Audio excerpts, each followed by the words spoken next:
ಏನಾಯ್ತು ರಶ್ಮಿಕಾ ಮಂದಣ್ಣ ಹೊಸ ಸಿನಿಮಾ ಮಕಾಡೆ ಮಲಗಿದ box office queen cinema girl friend collection ಎಷ್ಟಾಗಿದೆ ಗೊತ್ತಾ?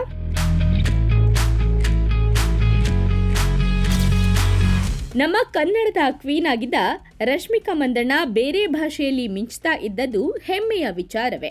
ಆದರೆ ಆಗಾಗ ಕನ್ನಡಿಗರ ಬಗ್ಗೆ ಮಾತನಾಡಿ ಕನ್ನಡಿಗರನ್ನ ಕೆಣಕುತ್ತಾ ಕೊಂಚ ಬೇಸರ ಮಾಡ್ತಾ ಇದ್ರು. ಆದರೂ ನಮ್ಮ ಕೊಡಗಿನ ಕುವರಿ ತಮಿಳು, ತೆಲುಗು, ಹಿಂದಿಯಲ್ಲಿ ಬಾಕ್ಸ್ ಆಫೀಸ್ ಕ್ವೀನ್ ಆಗಿದ್ದಾರೆ ಎಂದಾಗ ಮನದ ಮೂಲೆಯಲ್ಲಿ ಸಂತಸವಿದ್ದೇ ಇರುತ್ತೆ ಅಲ್ವಾ? ಯಾಕಂದ್ರೆ ಕನ್ನಡಿಗರು ನಾವು ವಿಶಾಲ ಹೃದಯದವರು. ಇತ್ತೀಚೆಗೆ ರಶ್ಮಿಕಾ ಮಂದಣ್ಣ ಕನ್ನಡವನ್ನ ಮಾತನಾಡಿ ಮತ್ತೊಮ್ಮೆ ಮನಸ್ಸನ್ನ ಬೇರೆ ಕದ್ದು ಬಿಟ್ಟಿದ್ದಾರೆ. ಈಗ ವಿಚಾರ ಅದಲ್ಲ, ರಶ್ಮಿಕಾ ಮಂದಣ್ಣ ಹೊಸ ಸಿನಿಮಾ ಕಲೆಕ್ಷನ್ ನಲ್ಲಿ ಮಕಾಡೆ ಮಲಗಿದೆ, ಅದು ವಿಚಾರ.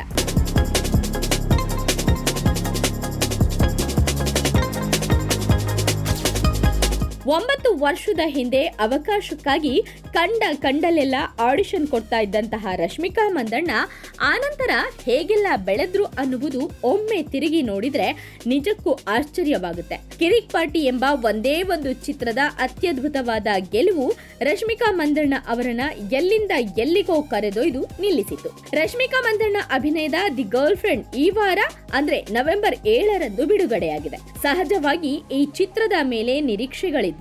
ಯಾಕಂದ್ರೆ ಬಹುದಿನಗಳ ನಂತರ ರಶ್ಮಿಕಾ ಮಾಡಿರುವ ತೆಲುಗು ಸಿನಿಮಾ ಇದಾಗಿದೆ.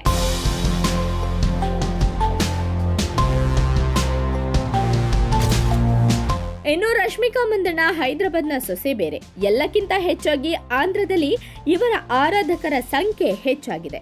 ಅದರಲ್ಲೂ ಇತ್ತೀಚೆಗೆ ವಿಜಯ್ ದೇವರಕೊಂಡ ಜೊತೆಗೆ ಎಂಗೇಜ್ಮೆಂಟ್ ಆಗಿದ್ದಾರೆ. ಫೆಬ್ರವರಿ 2026ರಂದು ಮದುವೆ ಕೂಡ ಆಗ್ತಾರೆ. ಅಧಿಕೃತವಾಗಿ ಹೈದರಾಬಾದ್ನ ಸೊಸೆ ಆಗ್ತಾರೆ ಅನ್ನೋ ವಿಚಾರ ಎಲ್ಲೆಡೆ ಗುಲ್ಲೆಬ್ಬಿದೆ.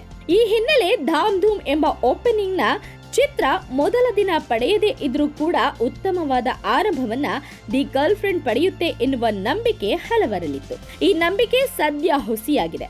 ದಿ ಗರ್ಲ್ ಫ್ರೆಂಡ್ ಮೊದಲ ದಿನವೇ ಮುಗ್ಗರಿಸಿ ಬಿದ್ದಿದೆ. ಬಾಕ್ಸ್ ಆಫೀಸ್ನ ಅಂಕಿ ಅಂಶಗಳನ್ನ ಹಂಚಿಕೊಳ್ಳುವ ಸ್ನ್ಯಾಕ್ನಿಲ್ ಪ್ರಕಾರ ಮೊದಲ ದಿನ 1.3 ಕೋಟಿಯನ್ನ ಅಷ್ಟೇ ಗಳಿಸಿದೆ. ಸ್ಟಾರ್ ಹೀರೋಗಳಿರದ ಈ ಚಿತ್ರದ ಈ ಗಳಿಕೆ ನಿಜಕ್ಕೂ ಮೆಚ್ಚುವಂತದ್ದೇ.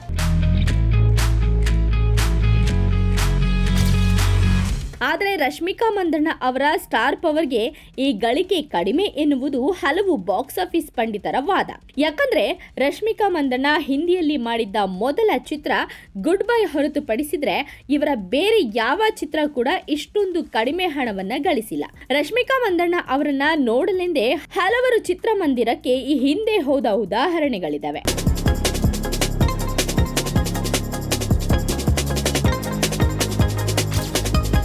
ಇನ್ನು ದಿ ಗರ್ಲ್ ಫ್ರೆಂಡ್ ಚಿತ್ರಕ್ಕೆ ವಿಮರ್ಶಕರ ಪ್ರೀತಿ ಕೂಡ ಸಿಕ್ಕಿದೆ. ರಶ್ಮಿಕಾ ಮಂದಣ್ಣ ಮತ್ತು ಕನ್ನಡಿಗ ದಿಯಾ ಖ್ಯಾತಿಯ ದೀಕ್ಷಿತ್ ಶೆಟ್ಟಿ ಅವರ ಅಭಿನಯದ ಕುರಿತು ಮೆಚ್ಚುಗೆಯ ಮಾತುಗಳು ಕೂಡ ಕೇಳಿ ಬರ್ತಾ ಇದೆ. ಆದರೂ ಕೂಡ ಚಿತ್ರದ ಗಳಿಕೆ ಅಂದುಕೊಂಡಂತೆ ಆಗ್ಲಿಲ್ಲ.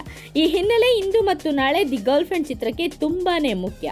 ಯಾಕಂದ್ರೆ ಶನಿವಾರ, ಭಾನುವಾರ ಪ್ರೇಕ್ಷಕರ ಸಂಖ್ಯೆ ಕೂಡ ಹೆಚ್ಚಾಗಿರುತ್ತೆ. ರಜಾ ದಿನಗಳಲ್ಲಿ ಸಿನಿಮಾಗಳನ್ನ ನೋಡ್ಬೇಕು ಅಂತ ಹೋಗುವವರ ಸಂಖ್ಯೆ ಇರೋದ್ರಿಂದ ರಶ್ಮಿಕಾ ಮಂದಣ್ಣ ಅವರ ಗರ್ಲ್ ಫ್ರೆಂಡ್ ಚಿತ್ರಕ್ಕೆ ಎಷ್ಟು ಜನ ಪ್ರೇಕ್ಷಕರು ಹೋಗ್ತಾರೆ, ವೀಕೆಂಡ್ ನಲ್ಲಿ ಕಲೆಕ್ಷನ್ ಎಷ್ಟಾಗುತ್ತೆ ಅನ್ನೋದು ಕೂಡ ಬಹಳ ಮುಖ್ಯ ಆಗುತ್ತೆ. ಬಾಯಿ ಮಾತಿನ ಪ್ರಚಾರದಿಂದ ಚಿತ್ರದ ಗಳಿಕೆಯಲ್ಲಿ ಏರಿಕೆ ಕಂಡು ಬರುತ್ತಾ? ದಿ ಗರ್ಲ್ ಫ್ರೆಂಡ್ ಚಿತ್ರಕ್ಕೆ ಹಾಕಿದ ಬಂಡವಾಳ ನಿರ್ಮಾಪಕರಿಗೆ ಮರಳಿ ಬರುತ್ತಾ?